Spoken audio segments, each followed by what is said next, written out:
นี่มันเป็นงานยังพี่น้องก็คือรถผู้คนเถื่อมาผ่าป่าเนาะผ่าหนอง ไปเบิ่งบรรยากาศพี่น้อง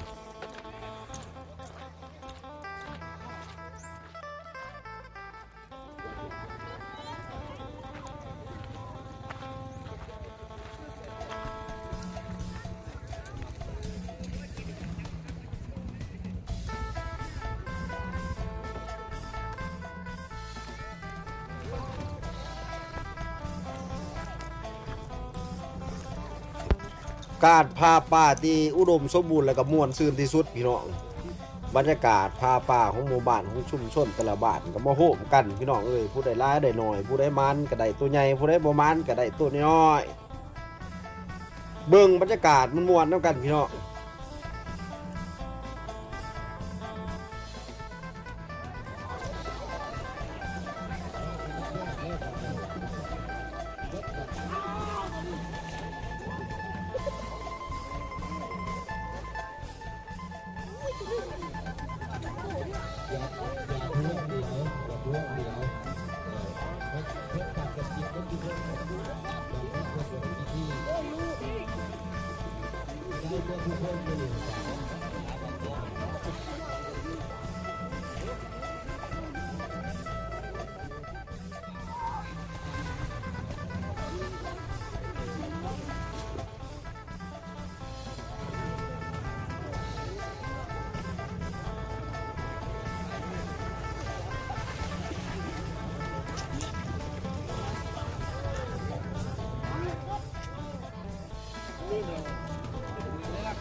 พี่น้องครับส้มก็จะลืมกดไลค์กดแชร์กดติดตามกด Subscribe ให้กำลังใจทีมงาน BN บรรณะเด้อพี่น้องเด้อ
คุณ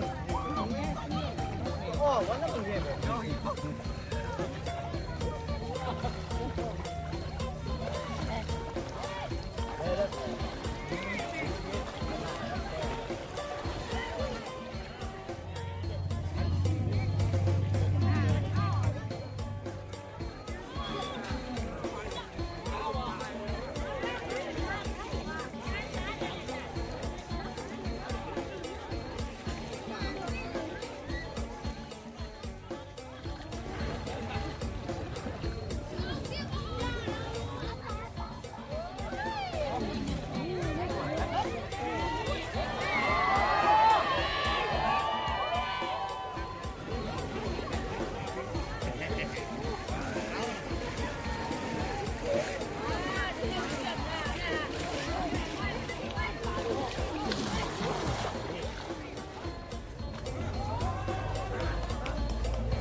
นี่คือผลงานที่ได้ไปถ่ายเบิ่งแหละเขาก็จะก็เอาป่าให้แล้วพี่น้องเนาะให้สำไรก็กินสำนันว่าซั่นซะ